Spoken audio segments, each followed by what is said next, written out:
किसी का कुछ प्रॉब्लम कहीं किसी पे बोला जाए?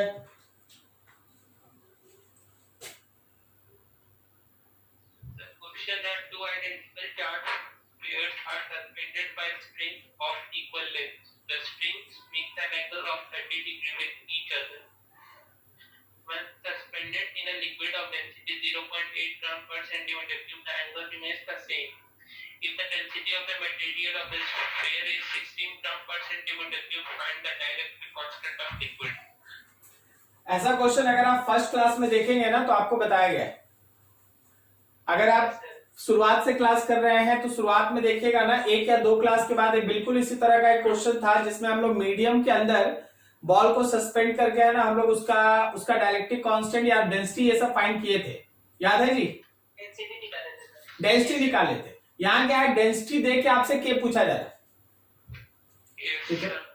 तो या तो खुद से ट्राई करो, नहीं तो चलो देखते हैं एक बार, बढ़िया से देखते हैं फिर से एक बार। क्वेश्चन आपका ऐसा कुछ समझिएगा ध्यान से। रिलेशन आया था q dash equal to q by 1 minus k। ठीक है, देख लेते हैं अब फिर से। अब आ गया, बोला गया कि यहां से आपको दो बॉब ऐसे है ना हैंग किया गया है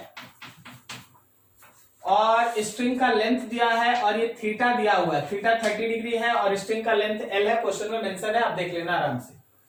मतलब अगर ये एंगल और ये एल मालूम है तो आप ये डी आराम से लिख सकते हैं ना,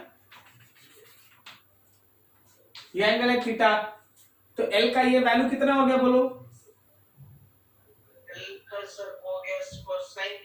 एल साइन थीटा। मतलब जहां भी डी होगा हम लोग एल साइन थीटा लिख सकते हैं। हाँ, 12 साइन थीटा लिख सकते हैं, बिल्कुल सही। तो अब जरा गौर करना, अगर दोनों पे चार्ज है, मान लो Q और Q चार्ज है, तो इस पे लेफ्ट की तरफ रिपेल कर रहा है इलेक्ट्रोस्टैटिक, इधर लग रहा है थ्रेड का टेंशन और नीचे लग रहा है mg। तो फॉर इक्विलिब्रियम ऑफ बॉब हम लोग इस पर्टिकुलर टेंशन को दो पार्ट में तोड़ेंगे। ये थीटा है तो ये थीटा है, ऊपर वाला कंपोनेंट हो गया टी का कॉस थीटा और राइट वाला कंपोनेंट हो गया टी का साइन थीटा।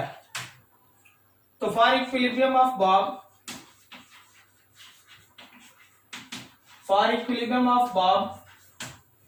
क्या हम लिख सकते हैं ऐसे, T sine theta will balance electric force and T cos theta balance mg। जैसे ही आप दोनों को डिवाइड करेंगे, टेंशन से tension cancel, so tan theta will be equals to electric force divided by mg। और इलेक्ट्रिक फोर्स को आप लिख सकते हैं k q1 q2 divided by distance का स्क्वायर और नीचे mg। चलो ये इक्वेशन बन रहा, रहने दो। यहाँ k नहीं लिखते हैं क्योंकि k से हमको डायलेक्ट्रिक कांस्टेंट लिखना होगा, तो हम k की जगह पे 1/4 पाई एप्सिलॉन नॉट लिख दिए। ओके, ठीक है। चलो ये इक्वेशन 1 है। अब क्वेश्चन ये कहता है कि आप इस पूरे सिस्टम को एक मीडियम, एक लिक्विड में सबमर्ज कर दें, जिसमें लिक्विड का डेंसिटी, मान लो लिक्विड का डेंसिटी रो है और बॉब का डेंसिटी है सिग्मा। इन लिक्विड रो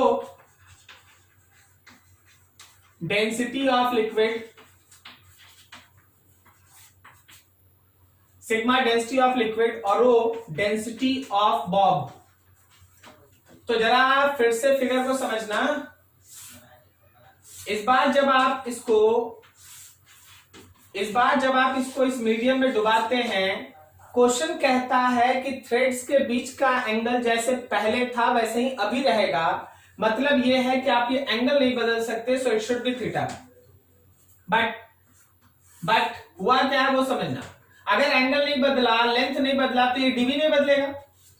अभी भी दोनों बॉब एक दूसरे को रिपेल किया, तो ये इसको इधर रिपेल किया नया इलेक्ट्रोस्टैटिक फोर्स से, अंदर की तरफ टेंशन लगा, नीचे की तरफ mg लगा, लेकिन इसके साथ एक बॉयंसी भी तो ऊपर लगा।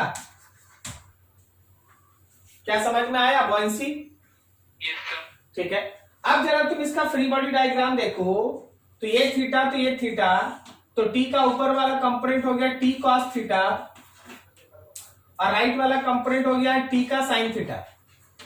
तो इस बार जरा गौर करना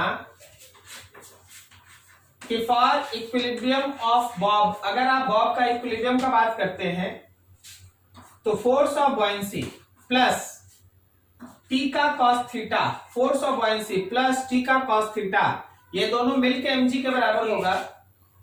ठीक है, इसका मतलब ये है और जो टी साइन थीटा है वो हमारे इलेक्ट्रोस्टैटिक फोर्स इन मीडियम के बराबर होगा। मीडियम में फोर्स, ये एयर में फोर्स, ये मीडियम में फोर्स। जरा गौर करना, इस इक्वेशन से देखते हैं, क्या हम यहां से T cos theta is equals to mg minus force of buoyancy लिख सकते हैं? अब इन दोनों को डिवाइड करो तो टी टी कट गया, फिर से आ गया tan थीटा। तो तुम्हारे पास आया लेफ्ट हैंड साइड में tan theta is equals to right hand side में इलेक्ट्रिक फोर्स मीडियम में ऊपर और नीचे mg minus force of buoyancy.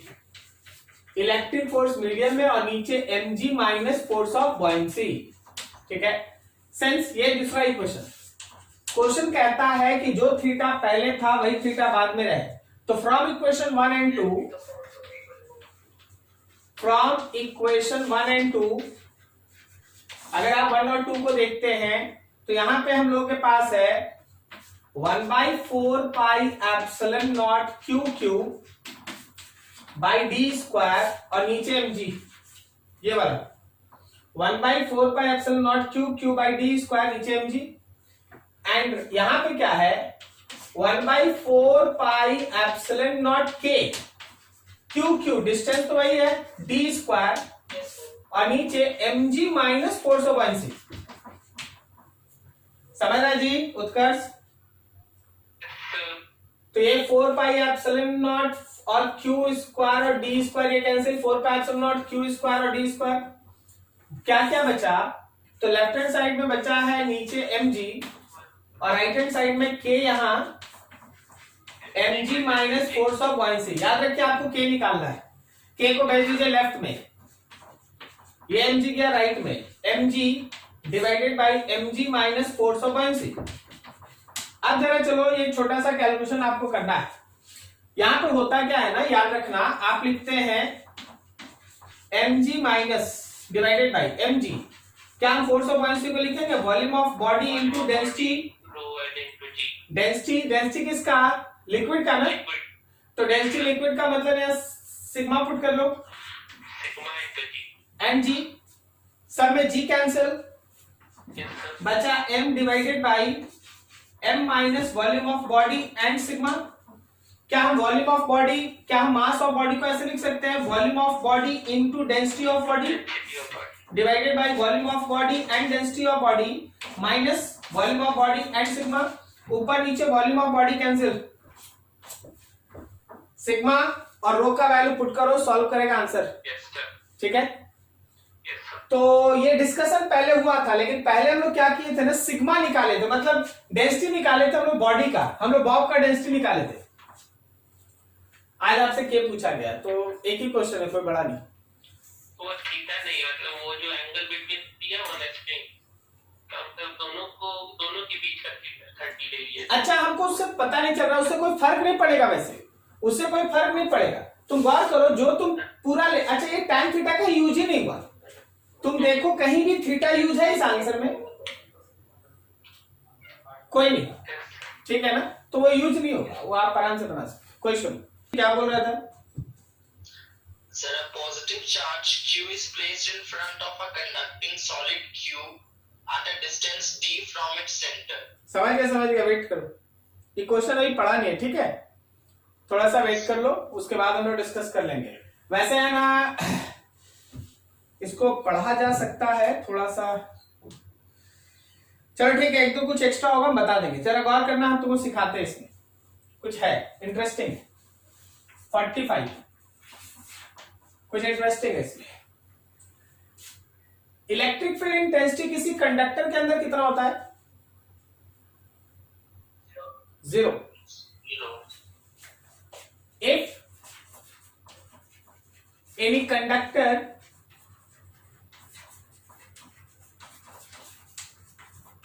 does not have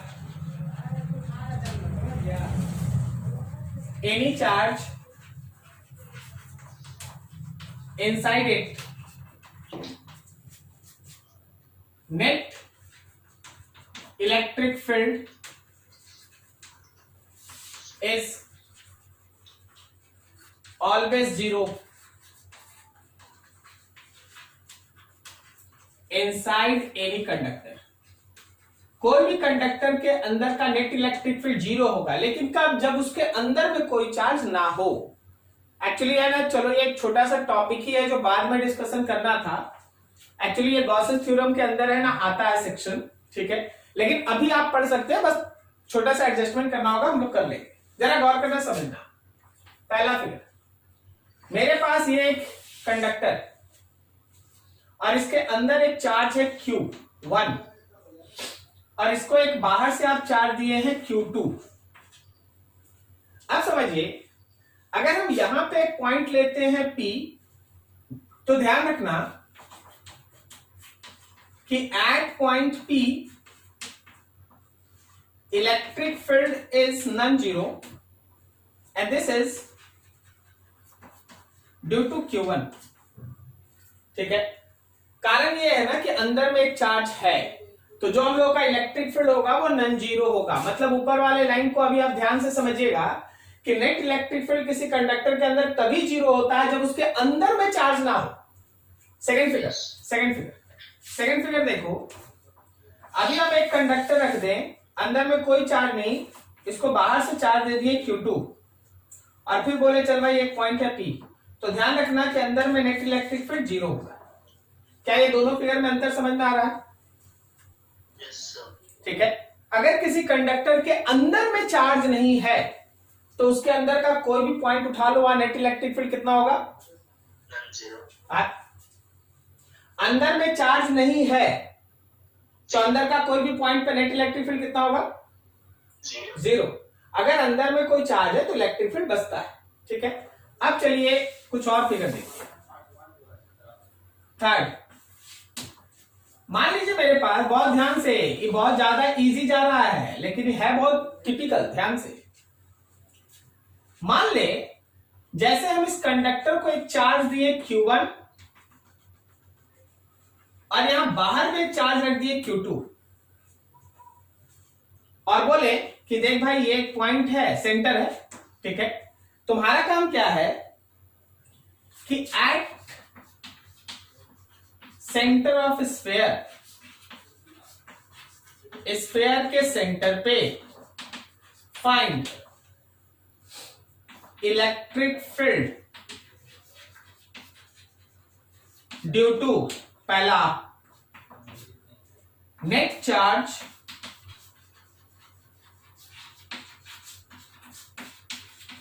appear on sphere, sphere पे जो नेट चार्ज अपीयर होगा उसकी वजह से। ठीक है, दूसरा due to Q2 and third net electric field intensity.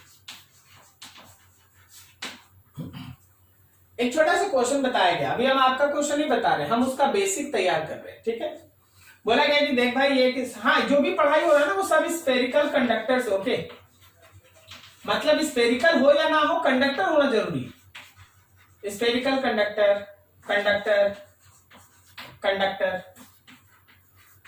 तो आप कंडक्टर में ये पढ़ाई कर रहे हैं, समझिए। अभी जरा ये सोच कि जब आप स्फीयर के बाहर एक Q2 चार्ज को रखते हैं, स्फीयर के बाहर एक Q2 चार्ज को रखते हैं, तो सोच के बताओ कि इस पे नेट चार्ज कितना इंड्यूस्ड होगा। क्या इस पे चार्ज का इंडक्शन होगा? स्फीयर पे चार्ज का इंडक्शन होगा? हाँ, मतलब अभी देखिए, आप इस फिगर को समझिएगा। अब हम लोग आंसर की तरफ प्रोसेस कर रहे हैं, थोड़ा ध्यान से। मेरे पास ये जो स्फीयर है, स्फीयर का एक फिगर बनाते हैं बढ़िया सा, सब कुछ फिगर पे ही डिस्कशन है।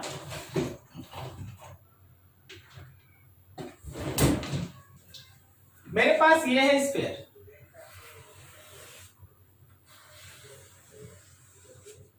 ठीक है, ये मेरे पास स्फीयर।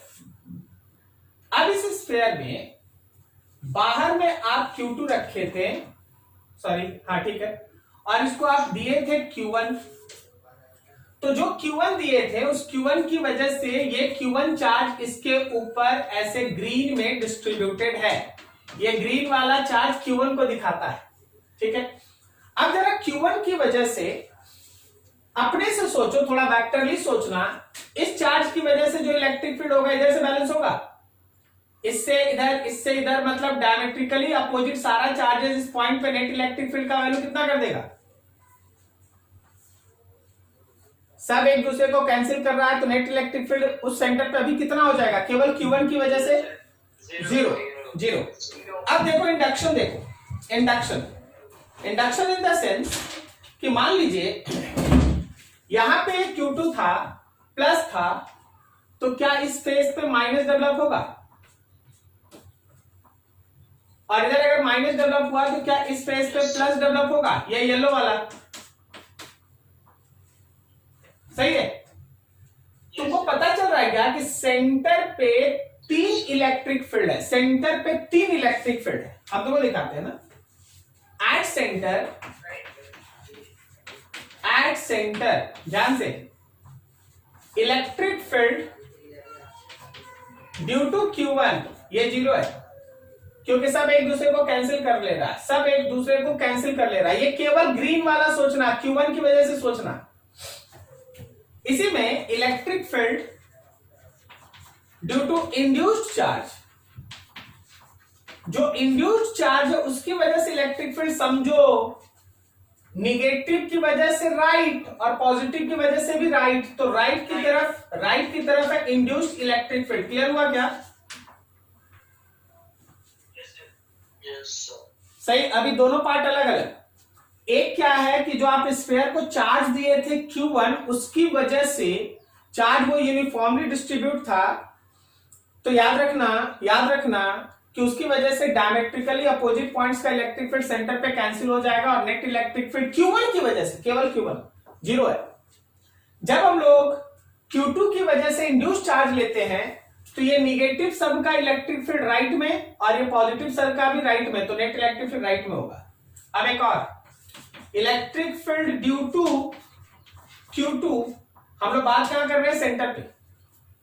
चलो बताओ, भूल जाओ इस पेयर को। अगर यहां से Q2 तक का डिस्टेंस d है, तो क्या वो इलेक्ट्रिक फील्ड लेफ्ट की तरफ है? क्या आप समझ पा रहे हैं? आप इस पेयर भूल जाइए, केवल Q2 की वजह से देखिए, क्या C पॉइंट पे नेट इलेक्ट्रिक फील्ड लेफ्ट की तरफ है? Yes sir. Q2 की वजह से। तो 3 चीज, स्टूडेंट बहुत कंफ्यूज हो जाता है इस वर्ड में, क्योंकि बहुत अच्छा है, ये कॉन्सेप्ट है फिजिक्स का। आपसे अगर बोला जाए कि स्फीयर को जो चार्ज दिए थे Q1, उसकी वजह से इलेक्ट्रिक फील्ड, बोलो आंसर इज 0। आपसे बोला जाए कि स्फीयर पे जो चार्ज इंड्यूस्ड हुआ है, स्फीयर पे जो चार्ज इंड्यूस्ड हुआ है, इंड्यूस्ड केवल इंडक्शन, उसकी वजह से सेंटर पे इलेक्ट्रिक फील्ड, बोलो 0 या नॉन 0? नॉन 0। जो चार्ज बाहर है, उसकी वजह से सेंटर ऑफ स्फीयर पे इलेक्ट्रिक फील्ड, बोलो 0 या नॉन 0? नॉन 0। लेकिन हमेशा ध्यान रखना कि जब आप इनेट निकालते हैं एट सेंटर, तो ये तीनों इलेक्ट्रिक फील्ड ऐड होता है। एट सेंटर ये तीनों इलेक्ट्रिक फील्ड ऐड होता है, मतलब इलेक्ट्रिक फील्ड Q1 का, इलेक्ट्रिक फील्ड इंडक्शन का, और इलेक्ट्रिक फील्ड Q2 का। देखो ये वैल्यू 0 है, और ये दोनों इक्वल मैग्नीट्यूड का होता है, अपोजिट डायरेक्शन होता है, इक्वल मैग्नीट्यूड का अपोजिट डायरेक्शन, इसलिए नेट इलेक्ट्रिक फील्ड कितना होता है? 0। इंडक्शन की वजह से इलेक्ट्रिक फील्ड और Q2 की वजह से इलेक्ट्रिक फील्ड इक्वल मैग्नीट्यूड का होता है, अपोजिट इन डायरेक्शन होता है, इसलिए नेट वैल्यू कितना आता है? 0। E induced is equals to minus of E of Q2. So equal magnitude and opposite in direction. So net electric field is 0. ये बात केवल और केवल स्फेरिकल कंडक्टर के लिए नहीं है, ये बात हर उस कंडक्टर के लिए है जो आप किसी भी शेप में उठा लेते। कोई भी कंडक्टर अगर आप लेंगे, ध्यान से सुनिएगा, और उसके बाहर कोई चार्ज रख दिए, तो बाहरी चार्ज की वजह से उस पर इंडक्शन का एक चार्ज अपीयर होता है। अब इस स्फीयर के अंदर में कोई भी पॉइंट ले लो, कोई भी, केवल सेंटर का बात नहीं हो रहा है, आप उस स्फीयर के या आप उस कंडक्टर के अंदर कोई भी पॉइंट ले लें, तो इंडक्शन इंड्यूस चार्ज की वजह से जो इलेक्ट्रिक फील्ड होता है उसका मैग्नीट्यूड बाहर वाले चार्ज का जो इलेक्ट्रिक फील्ड होगा उसके बराबर होगा और डायरेक्शन अपोजिट होगा। इसी वजह से net electric field inside any conductor is always zero. Reside मतलब प्रोवाइडेड अंदर में चार्ज नहीं होना चाहिए। क्या ये लाइन समझ में आया तुमको? ये सब निगेटिव है, ये माइनस माइनस माइनस है, तो डायरेक्शन होगा निगेटिव चार्ज की तरफ।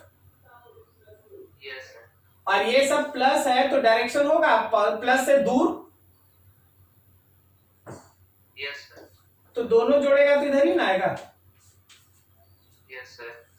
देखो जी, मतलब आप इस पूरे सिस्टम को 3 पार्ट में डिवाइड कर रहे हैं। हम इस पूरे सिस्टम को 3 पार्ट में डिवाइड कर रहे हैं। एक जो चार्ज हम लोग Q1 दिए थे उसकी वजह से इस पे प्लस, और इसका रिजल्टेंट 0, सब diametrically opposite, they all cancelled out each other. सही। दूसरा इंडक्शन की वजह से इधर माइनस और इधर प्लस, ये इंडक्शन, और ये इलेक्ट्रिक फील्ड राइट की तरफ। सही। और तीसरा, बाहर में रखा हुआ चार्ज Q2, उसकी वजह से इलेक्ट्रिक फील्ड लेफ्ट की तरफ। आउटसाइड चार्ज Q2, ये ठीक है। ये 3 चीज क्लियर है। नाउ थिंक दैट पहले क्वेश्चन का आंसर दो, जो तुम्हारा यहां पहला क्वेश्चन लिखा था। बोलो पहला क्वेश्चन में क्या लिखा था, सोच के बोलो। पहला क्वेश्चन लिखा क्या था, बोलो। हाँ, जो स्फीयर पे नेट चार्ज अपीयर हो रहा है, जो स्फीयर पे नेट चार्ज अपीयर हो रहा है, उसकी वजह से इलेक्ट्रिक फील्ड बताना है। क्या आपको पता है ये दोनों मिला के नेट चार्ज कहलाएगा ऑन स्फीयर? Yes sir. 0 कैसे होगा, ये ना 0 है, ये तो बच गया। तो पहला क्वेश्चन का answer,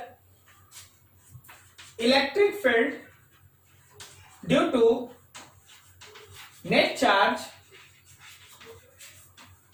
appear on sphere is actually non-zero towards right। Right की तरफ होगा। समझ में आया? राइट कैसे बोले, ये वाला बच जाएगा। दूसरा क्वेश्चन बोलो। ड्यू टू Q2 की वजह से देख रहा है electric field due to Q2, केवल Q2 की वजह से is again non-zero and direction is towards left। और थर्ड बोला गया था क्या,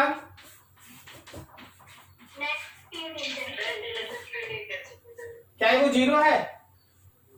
यस सर। ठीक है, तो आप रैंडम आंसर ना दें कि 0 0 0 रटिए नहीं, आपको क्वेश्चन देखना पड़ेगा कि क्या पूछा गया। ठीक है,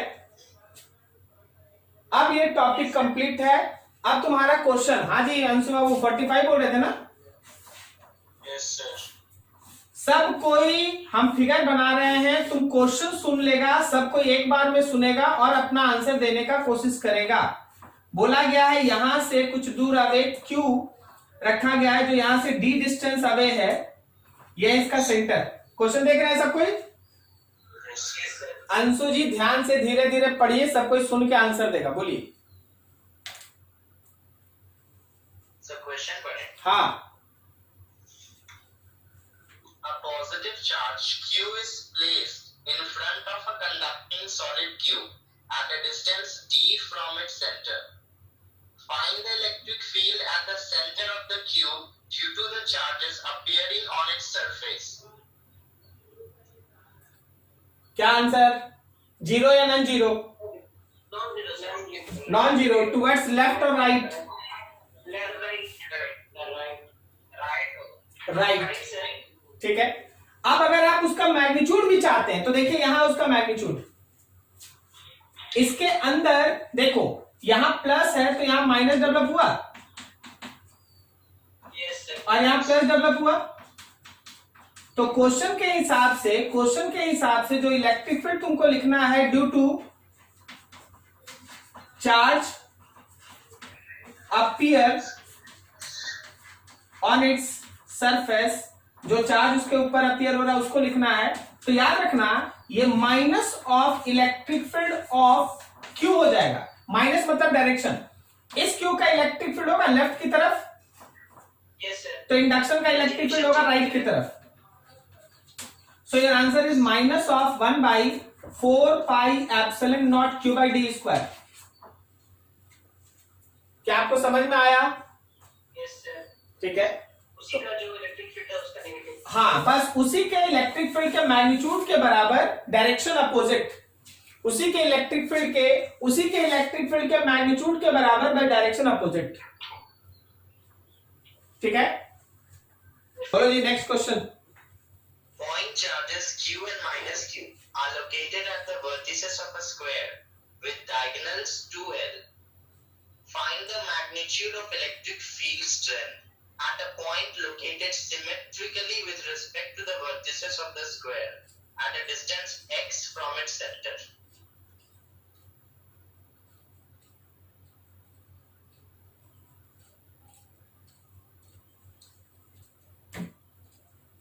थ्री डायमेंशनल फिगर,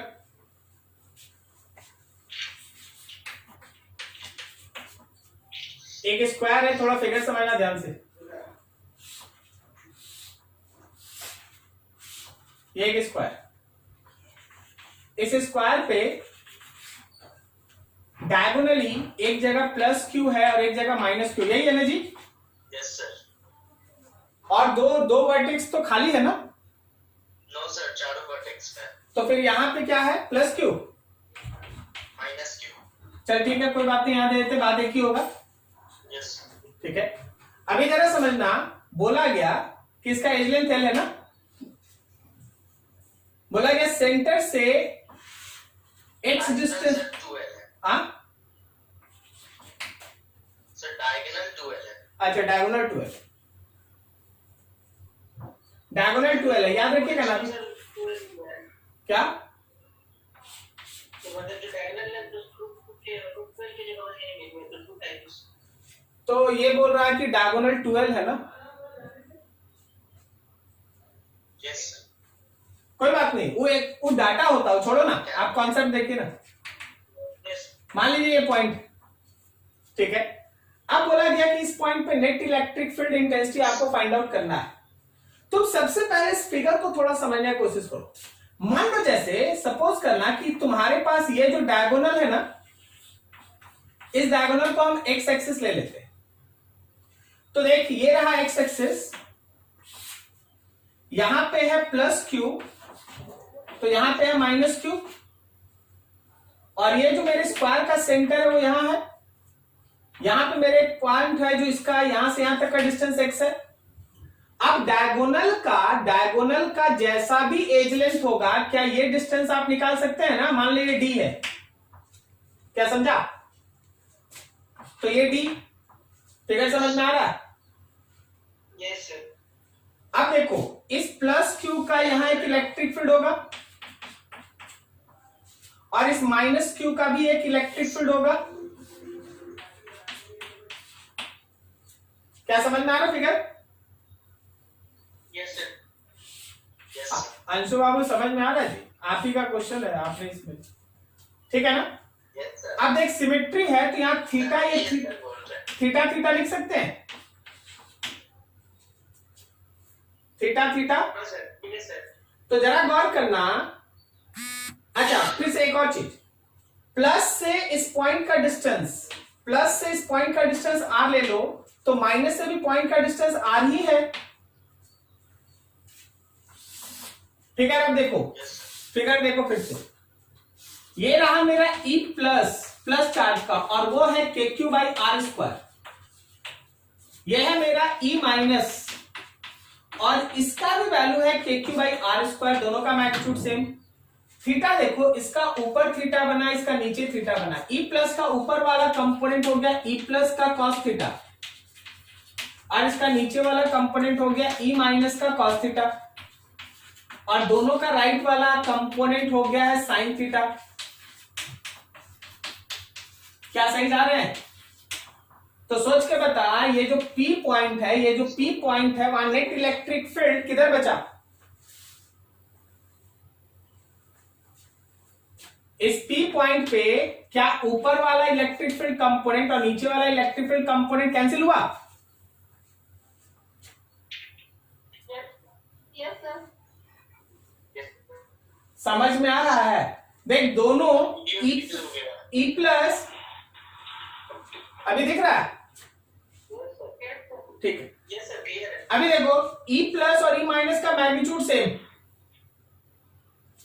तो E प्लस का ऊपर वाला cos थीटा और E माइनस का नीचे वाला cos थीटा, ये कैंसिल होगा। तो नेट इलेक्ट्रिक फील्ड आपका इधर मिला। तो आपको नेट इलेक्ट्रिक फील्ड अभी तक दो चार्ज की वजह से जो मिला, क्या हम उसको 2 टाइम्स ऑफ प्लस या माइनस साइन थीटा लिख दें? मतलब 2 टाइम्स ऑफ KQ/R², और फिगर में आओ, यहां आओ, ये अगर थीटा है तो साइन थीटा में लिख सकते हैं D/R, साइन थीटा में D/R, परपेंडिकुलर वाइज D/R। चलिए रुकिए, अभी काम हुआ नहीं, हम इसको एक इलेक्ट्रिक फील्ड का नाम देते हैं 1। अब जरा सुनना, तो जरा समझना, इस प्लस Q और इस माइनस Q की वजह से जो नेट इलेक्ट्रिक फील्ड बचा वो इधर है। क्या आप समझ पा रहे हैं ये बात? ये सर एक मतलब अगर y एक्सिस पे मान ले तो ये हम लोग मतलब अगर ये x पे था तो x में मिला, तो अगर हम लोग दूसरे को y में मानते हैं तो क्या ऐसे ही y में मिलेगा? और फिर दोनों के बीच का एंगल 90 होगा। तो फिर उसका हम लोग को रिजल्टेंट फाइंड आउट करना है। तो ये मान ले x में, सिमिलरली y में 2KQD/R3, और बिकॉज आपको नेट फील्ड चाहिए था तो E net is under root E के x कंपोनेंट का स्क्वायर और E के y कंपोनेंट का स्क्वायर।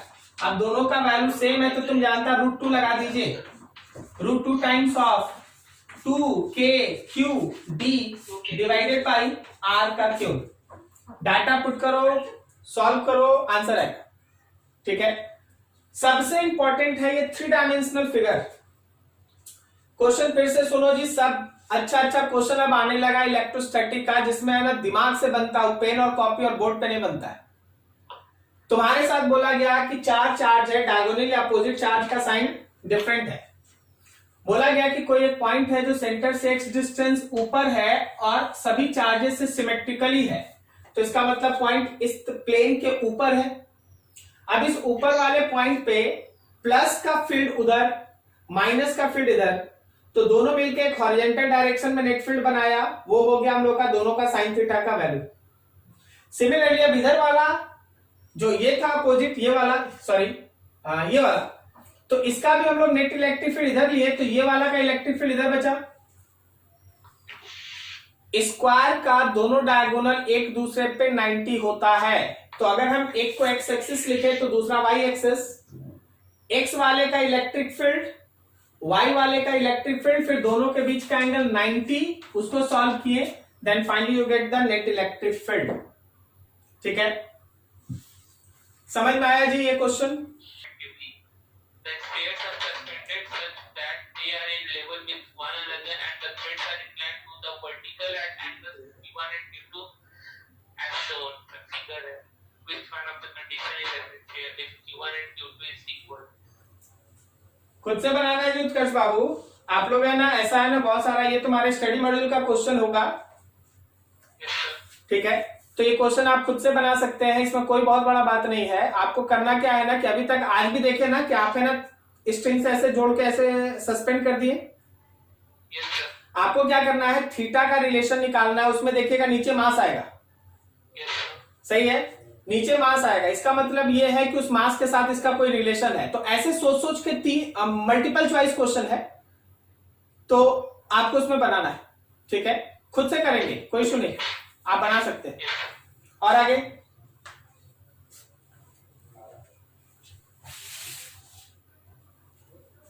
चलो थोड़ा आगे बढ़ते हैं। एक्चुअली पोटेंशियल एनर्जी डिस्कस कर रहे थे लास्ट टाइम। Yes sir. हाँ, पोटेंशियल एनर्जी थोड़ा सा बात हो जाए।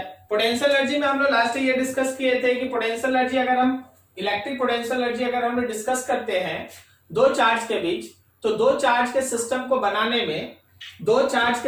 बनाने में जितना भी हम लोग वर्क परफॉर्म करते हैं वो उस चार्ज सिस्टम के अंदर in the form of electric potential energy store हो जाता है। उसी पर्टिकुलर इलेक्ट्रिक पोटेंशियल एनर्जी का डिस्कशन जब आगे बढ़ा तो देखा गया कि सिस्टम में अगर 2 से अधिक चार्जेस रहेगा तो कैसे आप पूरे सिस्टम का एनर्जी फाइंड आउट करेंगे। You have a general formula summation of k qi qj divided by rij where i is less than j up to n terms, सही है, यस सर। ठीक है। अब उसके बाद हम लोग डिस्कस किए थे कि पूरे सिस्टम का पोटेंशियल एनर्जी नहीं निकालेंगे, हम लोग किसी एक खास चार्ज का पोटेंशियल एनर्जी निकालेंगे।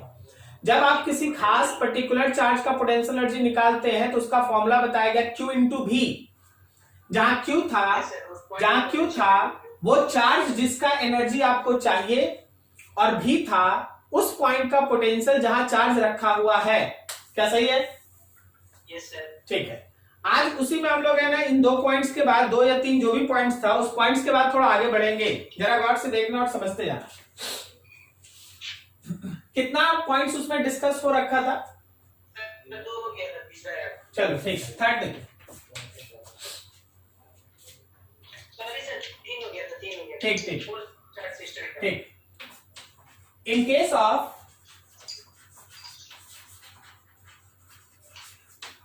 charge system, if configuration of system changes by external agent मतलब क्या है कि मान लो मेरे पास कोई एक चार्ज का एक सिस्टम है। सपोज जैसे मेरे पास Q Q Q करके 3 चार्ज है और इसका एज लेंथ है L।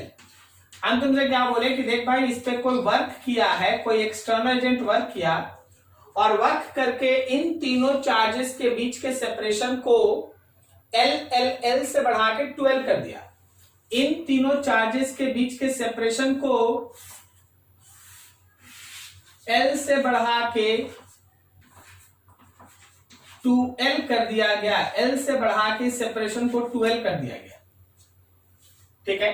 तो बोला गया कि जब कभी भी किसी सिस्टम का कॉन्फ़िगरेशन बदलेगा, कोई एक्सटर्नल एजेंट करेगा, ऑलवेज रिमेंबर कि work done by external agent is equals to change in energy. Energy का चेंज के बराबर होगा। एनर्जी का चेंज मतलब 2 चीज का चेंज, एक पोटेंशियल एनर्जी का चेंज और दूसरा काइनेटिक एनर्जी का चेंज, सही है। Most of the case kinetic energy का चेंज 0 होता है। मतलब सब चार्ज शुरू में भी रेस्ट में था, सब चार्ज बाद में भी रेस्ट में है। तो मोस्ट ऑफ द केस 100 में से लगभग 99 न्यूमेरिकल्स इस टॉपिक का उसमें चार्ज रेस्ट में ही रहेगा, या चार्ज का अगर रेस्ट है तो उसका चेंज इन काइनेटिक एनर्जी कितना हो गया? 0। तो याद रखिएगा कि अगर आपको work done by external agent निकालना है then change in potential energy is used. Change in potential energy का मतलब हो गया फाइनल पोटेंशियल एनर्जी में से इनिशियल को माइनस कर लो। अब जैसे बोला गया कि देखो जी यहाँ 3 चार्ज है और उनके बीच के सेपरेशन को L से बढ़ा के 12 करना है। बताओ एक्सटर्नल एजेंट कितना काम किया? तुम क्या करो, सिस्टम का चेंज इन पोटेंशियल एनर्जी निकालो। फाइनल पोटेंशियल एनर्जी के Q1 Q2 बाय डिस्टेंस 1 2 के Q1 Q3 बाई डिस्टेंस 1 3, तीनों में तो एक ही जैसा है, प्लस के Q2 Q3 बाई डिस्टेंस 2 3। अब इसमें से आपको माइनस करना है इनिशियल के Q1 Q2 बाई डिस्टेंस 1 2, के Q1 Q3 by distance 1 3 and के Q2 Q3 by distance 2 and 3। आराम से सॉल्व कीजिए, जो आएगा वही आंसर। मतलब ये बताना चाह रहे हैं कि अगर कोई एक्सटर्नल एजेंट काम करता है और उसके काम करने की वजह से चार्ज का कोई सिस्टम डिस्टर्ब होता है, देन एक्सटर्नल एजेंट का वर्क निकालना अगर है, then just use change in energy, जिसमें बेसिकली काइनेटिक एनर्जी का change most of the case 0 ही होगा, तो आप केवल पोटेंशियल लेके न्यूमेरिकल बना सकते हैं। पहला पार्ट। अब यहां देखो एक दूसरा क्वेश्चन ही दूसरा concept. If charges are allowed to move under electric forces, then use conservation of energy to find unknowns। अगर आप चार्जेस को छोड़ दिए हैं इलेक्ट्रिक फोर्स के इन्फ्लुएंस में मूव करने के लिए, तो आप कंजर्वेशन ऑफ एनर्जी यूज करेंगे, use conservation of energy to find unknowns and use conservation of linear momentum to find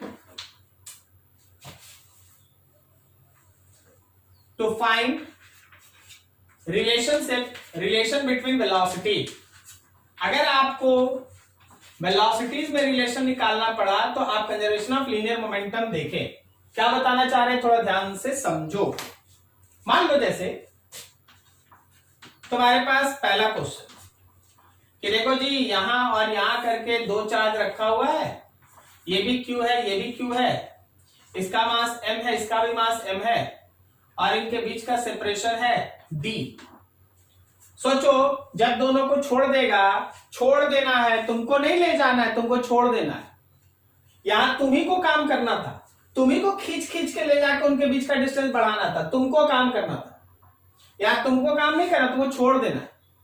तुम जैसे ही छोड़ेगा उसका इलेक्ट्रिक फोर्स उसको क्या करेगा, खींचेगा या धकेलेगा?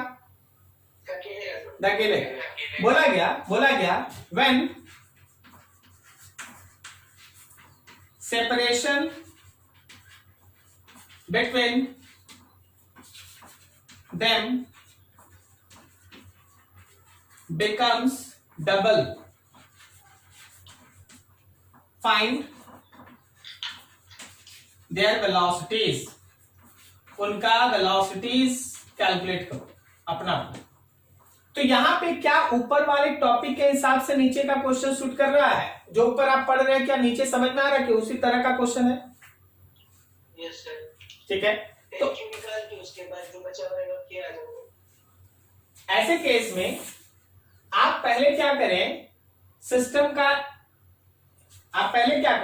सिस्टम का इनिशियल एनर्जी लिख लें। क्या ये इनिशियल एनर्जी के QQ बाई डी है? काइनेटिक एनर्जी जीरो है। जब इनके बीच का सेपरेशन डबल हो गया, मान लें इनके बीच का सेपरेशन 2D हो गया, ये Q है ये Q है, दोनों का मास सेम था। देख ये जो तुम यहां देख रहे हो ना कंजर्वेशन ऑफ लीनियर मोमेंटम, ये तभी काम आएगा इस तरह के टॉपिक में जब मास अलग अलग हो। अगर मास अलग अलग होगा तो याद रखना कि दोनों का गेन ऑफ वेलोसिटी डिफरेंट होगा, लेकिन जब मास सेम होगा तो दोनों जो स्पीड गेन किया ना, वो स्पीड, दोनों का गेन स्पीड सेम होगा। क्या ये समझ में आ रहा बात? Yes sir. सबको समझ में आ रहा क्या? ठीक है। मास अगर डिफरेंट होगा तो गेन ऑफ स्पीड डिफरेंट होगा, लेकिन अगर मास सेम होगा तो गेन ऑफ स्पीड भी सेम होगा। तुम्हारे इस क्वेश्चन में मास सेम था, हम लोग अगला करेंगे मास अलग होगा, लेकिन अभी मास सेम है तो गेन ऑफ स्पीड सेम होगा। Since mass of bodies are same, so gain of speed same, speed का गेन सेम होगा। तो अब जरा देखो फाइनल एनर्जी हम लिख रहे हैं, फाइनल एनर्जी में उनका नया पोटेंशियल एनर्जी हो जाएगा KQ/2D और प्लस स्पीड गेन करने की वजह से हाफ mv²। क्या बोलता है, सही है? Yes sir. कुछ छूटा नहीं? नहीं सर। कुछ छूट गया? Force and repulsion. फोर्स कैसे लिखेगा एनर्जी में? सुन, एक का थोड़ी ना काइनेटिक एनर्जी का गेन है, दोनों ने काइनेटिक एनर्जी गेन किया। अच्छा हाँ, यस सर। हाफ mv² केवल एक का ना आप लिख रहे हैं, दूसरा भी तो गेन किया हाफ mv²। Yes sir. समझ में आया क्या? नाउ अप्लाई, अब आप अप्लाई करो कंजर्वेशन ऑफ एनर्जी, मतलब जो एनर्जी इनिशियल था मेरा, उस इनिशियल एनर्जी को फाइनल एनर्जी से इक्वेट करो। तो इनिशियल एनर्जी यहां है KQQ/D और फाइनल एनर्जी है KQQ/2D प्लस हाफ mv² करके 2 गो। सॉल्व करके भी निकाल दीजिए आंसर, ठीक है? सॉल्व करके भी निकाल दीजिए आंसर। अभी जरा यहाँ पे एक एक लाइन समझिएगा, हम कुछ क्रॉस क्वेश्चन कर रहे हैं, सबको अपना अपना आंसर देने का कोशिश करना। अब यहां से थोड़ा टॉपिक अच्छा है, ध्यान रखना। पहला क्वेश्चन या पहला कॉन्सेप्ट को ऐसे समझना कि यहां आप चार्ज को इलेक्ट्रिक फोर्स में मूव करने के लिए छोड़े नहीं है, आप खुद पकड़ के ले जा रहे हैं, ठीक है? तो अगर कोई एक्सटर्नल एजेंट की वजह से कॉन्फ़िगरेशन बदलेगा तो आप work done by external agent change in energy निकालेगा, जिसमें basically change in potential energy होगा। लेकिन अगर आप किसी चार्ज के सिस्टम को छोड़ देते हैं और छोड़ने के बाद वो इलेक्ट्रिक फोर्स के इन्फ्लुएंस में मूव करता है, आप नहीं, इलेक्ट्रिक फोर्स खींच रहा है, धकेल रहा है, जो कर रहा है इलेक्ट्रिक फोर्स कर रहा है, तो वैसे केस में कंजर्वेशन ऑफ एनर्जी और कंजर्वेशन ऑफ लीनियर मोमेंटम काम करता है। कंजर्वेशन ऑफ लीनियर मोमेंटम का यूज तब आएगा जब वहां पे स्पीड अलग अलग होगा, और स्पीड तभी अलग अलग होगा जब मास अलग अलग हो, ठीक है? तो चलो हम लोग यहां देखते हैं, यहां हम लोग ऐसे देखते हैं कि मान ले दो चार्ज, उनके बीच का सेपरेशन d है, उनको रिलीज कर दिया गया तो रिपल्सन की वजह से उनके बीच का डिस्टेंस बढ़ेगा। जब उनका सेपरेशन डबल हो जाए उस समय वेलोसिटी बताना है। तो शुरुआत में उसका इनिशियल एनर्जी लिखा गया KQ1/Q2/D, कोई काइनेटिक एनर्जी नहीं। लेकिन जब उनके बीच का सेपरेशन 2D हो गया तो मास सेम होने की वजह से जितना स्पीड का गेन पहले का उतना ही स्पीड का गेन दूसरे का। फाइनल एनर्जी जब लिखें तो पोटेंशियल एनर्जी हो गया KQ1/Q2/R, अभी R है 2D, प्लस इसका हाफ mv² प्लस इसका हाफ mv²। अब आप अप्लाई की कंजर्वेशन ऑफ एनर्जी, दोनों एनर्जी को इक्वेट किए, आपके पास इक्वेशन आ गया, सॉल्व कीजिए, जो निकालना है आप निकालिए। क्या यहां तक किसी को कोई प्रॉब्लम? No sir. सब कोई ठीक है जी? Yes, sir. अब सुनो, एक यहां से एक छोटा सा क्वेश्चन, इस टॉपिक को भूल जाओ। अगर हम तीनों चार्ज को छोड़ दें, हम नहीं, हम छोड़ दें, तो क्या तीनों एक दूसरे को रिपेल करेगा? Yes sir. अभी क्वेश्चन ये है कि जब तीनों के बीच का सेपरेशन डबल हो जाए तो बताओ तीनों का स्पीड बोलो कैसे बनेगा, फर्स्ट से या सेकंड से? सेकंड वाला से। सेकंड से बनेगा, सेकंड से बनेगा। क्या हम लोग उसका इनिशियल एनर्जी में यही पोटेंशियल एनर्जी लिखेंगे, इनिशियल वाला? Yes sir. बता फाइनल में क्या लिखेंगे? फाइनल में पोटेंशियल एनर्जी यही लिखेंगे, प्लस प्लस प्लस क्या करेंगे? Plus 3/2 mv sir. Plus half mv² का 3 टर्म, यस सर। ये भी, ये भी। क्या आप समझ पा रहे हैं? Yes sir. ठीक, इतना आप नोट कीजिए, फिर हम लोग मास बदल के देखते हैं कैसे काम करेंगे। नोट करो उसको। चलो अगला क्वेश्चन देखो।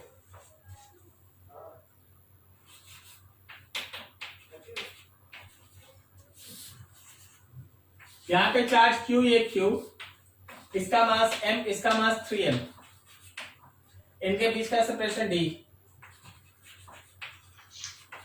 when charges are free to move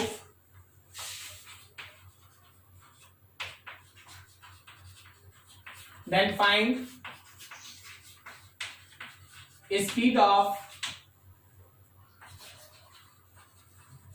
charges when separation becomes double.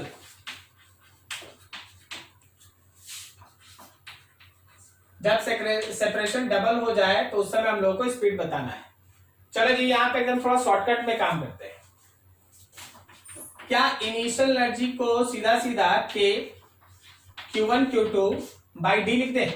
Kinetic 0 है, सही है। अब देखो जब उनके बीच का सेपरेशन दुगना हो गया 2D हो गया, दोनों चार्ज सेम था, मास था m और 3m, तो बताओ दोनों का स्पीड गेन सेम होगा या डिफरेंट? डिफरेंट होगा। वैसे हम शॉर्टकट में भी लिख सकते हैं, एक v होगा दूसरा v/3 होगा, लेकिन आप देख लीजिए कि वो आता कैसे। मान लीजिए v1 है ये v2 है, तो अभी अगर आप यहां पे एनर्जी फाइनल लिखेगा, देखिएगा क्या प्रॉब्लम आएगा, देखिएगा आप प्रॉब्लम समझिएगा, फिर हम आपको बताएंगे क्यों conservation of linear momentum use होता है। जब आप एनर्जी फाइनल लिखेंगे तो पोटेंशियल एनर्जी हो गया k3q/2d और काइनेटिक एनर्जी हो गया half m v1 square half m v2 का स्क्वायर, ये काइनेटिक एनर्जी हो गया। अगर आपके पास केवल कंजर्वेशन ऑफ एनर्जी का सहारा है तो आप एक ही इक्वेशन बना सकते हैं, आप एक ही इक्वेशन बना सकते हैं। आप एनर्जी इनिशियल को आप एनर्जी फाइनल से इक्वेट कीजिएगा।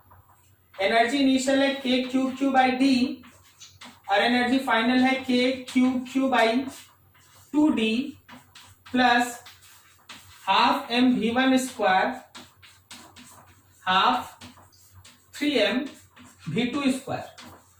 अब सोचो कि एक इक्वेशन से दो वेरिएबल कैसे निकलेगा? Not possible.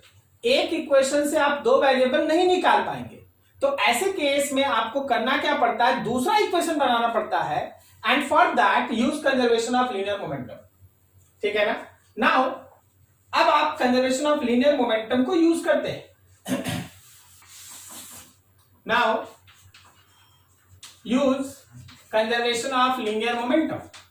तो अब क्या करेंगे, इनिशियल मोमेंटम को फाइनल से इक्वेट करेंगे। देख शुरू में तो चार्जेस रेस्ट में था तो इनिशियल मोमेंटम 0, फाइनली देखो m जो है वो लेफ्ट की तरफ जा रहा है तो -mv1 और 3m जा रहा है राइट की तरफ तो +mv2 वेक्टर है भाई, ये माइनस वाला इधर आ गया। mv1 is equal to 3mv2, m से m कैंसिल, मतलब जहां v1 है आप 3v2 लिख सकते हैं। अब देखो जहां v1 है वहां 3v2 पुट कर दो, सॉल्व कर दो, v2 मिल जाएगा, फिर v2 को वहां लिख दो, v1 मिल जाएगा। क्या तुमको समझ में आया दो इक्वेशन का काम क्यों पड़ गया? थोड़ा सा है ना लॉजिकल बनते हैं। क्यों हम लोग फर्स्ट केस में दो इक्वेशन नहीं लिए? क्योंकि हम एक इक्वेशन तो मन ही मन सॉल्व कर लिए कि मास अगर सेम है तो स्पीड सेम होगा, तो एक इक्वेशन मेरा मन ही मन सॉल्व हो गया तो उसमें कोई टेंशन नहीं था।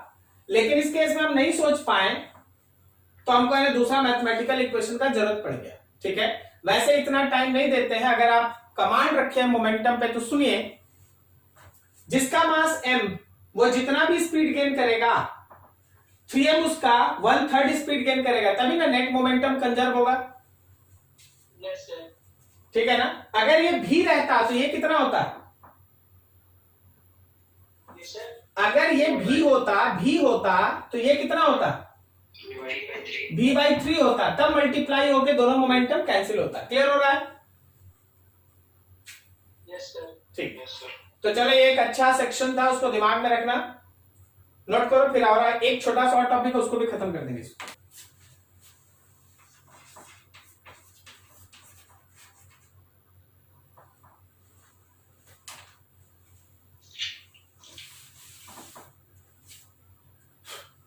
वर्क हमेशा है ना दो तरह का, एक होता है work done by external agent, जो अभी आप तुरंत पढ़े, चेंज इन पोटेंशियल एनर्जी के बराबर, ठीक है। और चेंज इन पोटेंशियल को अगर आप चाहिएगा तो Q into change in potential भी लिख सकते हैं। लास्ट में पढ़े थे ना, potential energy equals to Q into V, yes sir. ठीक है। अगर मेरा पोटेंशियल एनर्जी है Q इंटू V, तो मेरा चेंज इन पोटेंशियल एनर्जी है Q इंटू डेल V। इसी तरह दूसरा लाइन देखो, work done by electric force, actually electric force का work, remember that it is negative of change in potential energy या फिर negative of Q into del V। तो potential energy का change के बराबर work done by external agent होता है। लेकिन अगर इलेक्ट्रिक फोर्स का वर्क बोले, वैसे तुम 11 में इसको पढ़ा था, कंजर्वेटिव फोर्स का work, work done by conservative force is equals to negative of change in potential energy minus of del U, कौन? इलेक्ट्रिक फोर्स, जबकि एक्सटर्नल एजेंट का वर्क हमेशा प्लस ऑफ डेल यू, ठीक है। अब यहां देखो, अगर हम यहीं से आगे बढ़ते हैं, work done by electric force, तो ये है minus Q into del V। Electric force का वर्क का मतलब हो गया फोर्स इलेक्ट्रिसिटी वाला into displacement del R, this is minus Q into del V। तो electric force divided by Q is equals to minus del V by del R, यही हुआ ना? Yes sir. सोच के बता, फोर्स बाय चार्ज किसके बराबर? Electric field intensity. Electric field intensity, that electric field intensity is equals to minus del V by del R। Very very important, you can write this as a minus dV by dr। Electric field intensity is equals to minus del V by del R, और you can write that minus dV by dr। इसमें हर एक term का एक logical meaning है, उसको clear रखा जाता है। ऑलवेज रिमेंबर कि यहां पे जो निगेटिव है, निगेटिव साइन का क्या रोल है? Negative sign shows vector E electric field is from higher to lower potential. Electric field आपका हमेशा हायर से लोअर पोटेंशियल पे होगा। इलेक्ट्रिक फील्ड आपका हमेशा हायर पोटेंशियल से लोअर पोटेंशियल की तरफ होगा। किधर से किधर होगा इलेक्ट्रिक फील्ड? हायर से लोअर पोटेंशियल। दो चार बार और बोल लो, कहीं गलती ना हो जाए अभी अगला क्वेश्चन में। Electric field intensity is always from higher to lower potential, ठीक है। अब अगला देखो, जो यहां del V by del R है, इसको हम लोग कहते हैं पोटेंशियल ग्रेडियंट। पोटेंशियल ग्रेडियंट जिसका यूनिट होगा वोल्ट पर मीटर। इसलिए कभी कभी देखना इलेक्ट्रिक फील्ड का यूनिट वोल्ट पर मीटर लिखा रहता है, V बाई R, ठीक है ना, वोल्ट पर मीटर, पोटेंशियल ग्रेडियंट। तो अभी तक आप दो चीज देखे, electric field intensity is negative of potential gradient. आप इसको ऐसे बोल सकते हैं, so electric field intensity at any point is equals to negative of potential gradient, negative of potential gradient. अच्छा, पोटेंशियल ग्रेडियंट को भी हम डिकोड कर देते हैं, ये भी ध्यान रखना, ये कुछ और नहीं है, ये स्लोप है, slope between V and R graph. V और R ग्राफ के बीच का जो स्लोप होता है उसको आप ग्रेडियंट कहते हैं। V और R ग्राफ के बीच का जो स्लोप है उसको आप ग्रेडियंट कहते हैं। अगर स्लोप ज्यादा है तो ग्रेडियंट ज्यादा, अगर स्लोप कम है तो ग्रेडियंट कम है, और अगर स्लोप जीरो है तो ग्रेडियंट जीरो है। क्या ये लाइन समझा? ठीक है ना। तो ये 3-4 पॉइंट भूलना नहीं। सबसे पहला, E में यहां माइनस आने का मतलब है कि E का डायरेक्शन कहां से कहां होता है?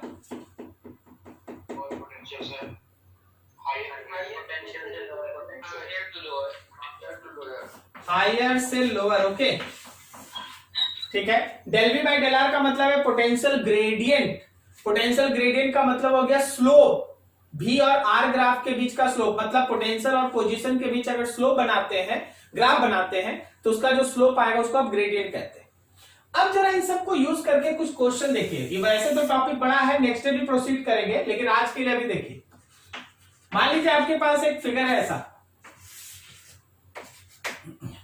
ये एक्स एक्सिस, ये वाई एक्सिस, यहां माइनस एक्स माइनस वाई। आपके पास यहां एक पॉइंट है ए, यहां एक पॉइंट है बी, यहां एक पॉइंट है सी और यहां एक पॉइंट है D. All points are equal distance from origin. क्या ये लाइन अभी तक समझ में आ रहा सबको? Yes sir. तुमको बताना है arrange all points in increasing order of potential if electric field is E naught I cap। अगर electric field E naught I cap है तो इन चारों पॉइंट को पोटेंशियल के इंक्रीजिंग या डिक्रीजिंग ऑर्डर में सजाओ। कोई सुन बोलो अपने से। अगर electric field E naught I cap है तो इन चारों पॉइंट्स को इलेक्ट्रिक फील्ड, चारों पॉइंट्स को पोटेंशियल के इंक्रीजिंग ऑर्डर में सजाइए। सर ए से ए उसके बड़ा C इक्वल टू D और फिर C। सी सबसे बड़ा या सबसे छोटा? सबसे छोटा सा। सी सबसे सबसे बड़ा। बड़ा। Very good very good very good. देख जैसे E naught I cap है तो इसका मतलब इलेक्ट्रिक फील्ड इधर है, क्या सही है ना? Yes sir. तो भाई यहां लिखा ना electric field is always from higher to lower potential. तो सी सबसे बड़ा पोटेंशियल, बी और डी एक साथ और सबसे कम ए। समझ में आया क्या? हायर से लोअर, हायर से लोअर, करेक्ट हो रहा है? Yes sir. तो सबसे बड़ा पोटेंशियल सी का, उससे कम बी और डी का और सबसे कम ए का। ये पहला क्वेश्चन मान लेते हैं। चल एक दो और कर लेते हैं यहीं पर छोटा छोटा। अच्छा अगर हम यही इलेक्ट्रिक फील्ड लिखते E naught J cap, बोलो सबसे बड़ा पोटेंशियल कौन? डी वाला। तो मेरा डी होता सबसे बड़ा, कौन बराबर होता भाई? ए और सी बराबर होता, सबसे छोटा कौन हो जाता? डी। कोई दिक्कत नहीं अभी तक? काट देखो, अगर मेरा ये इलेक्ट्रिक फील्ड होता E naught I cap plus E naught J cap, आप बोलो अगर मेरा इलेक्ट्रिक फील्ड होता E naught I cap plus E naught J cap। Sir C और D इक्वल होता और B और A इक्वल। बिल्कुल सही। इलेक्ट्रिक फील्ड ऐसे होता ना, इलेक्ट्रिक फील्ड ऐसे होता ना, सही है। तो C और D एक साथ, A और B एक साथ, मतलब C और D का पोटेंशियल इक्वल और बड़ा, A और B का पोटेंशियल इक्वल और छोटा। समझ में आया? Yes sir. कोई तुमसे ये सब कहानी नहीं लिखवाएगा, क्वेश्चन आएगा, ठीक है? क्वेश्चन पे काम करने आना चाहिए।